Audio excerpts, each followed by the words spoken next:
वंचित बहुजन आघाडीच्या वतीने दिनांक 25 नोव्हेंबर रोजी सायंकाळी 5 वाजता दादर येथील छत्रपती शिवाजी महाराज पार्क या ठिकाणी संविधान सन्मान महासभेचं आयोजन करण्यात आलेलं आहे।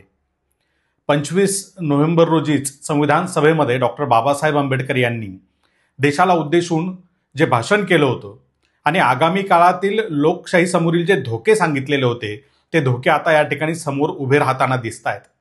त्याच वेळेला त्यांनी त्यावरील उपाय सुद्धा आपल्याला सुचवलेले आहेत। त्याचं स्मरण व्हावं आणि संविधानाबद्दल संविधानकर्त्यांबद्दल एक सन्मानाची भावना प्रत्येकाच्या मनात जागृत व्हावी, तसेच संविधानाचं राज्य या ठिकाणी प्रस्थापित व्हावं या उद्देशाने वंचित बहुजन आघाडीच्या वतीने संविधान सन्मान महासभेचं आयोजन करण्यात आलेलं आहे। मोठ्या प्रमाणात या ठिकाणी संविधानप्रेमी जनता या सभेमध्ये सहभागी होणार आहेत। वंचित बहुजन आघाडीचे राष्ट्रीय अध्यक्ष ॲडव्होकेट बाळासाहेब आंबेडकर यांच्या नेतृत्वात आणि अध्यक्षतेखाली होत असलेल्या या संविधान महासभेला आपण सर्वांनी उपस्थित राहावं असं आवाहन वंचित बहुजन आघाडीच्या वतीने मी या ठिकाणी करत आहे।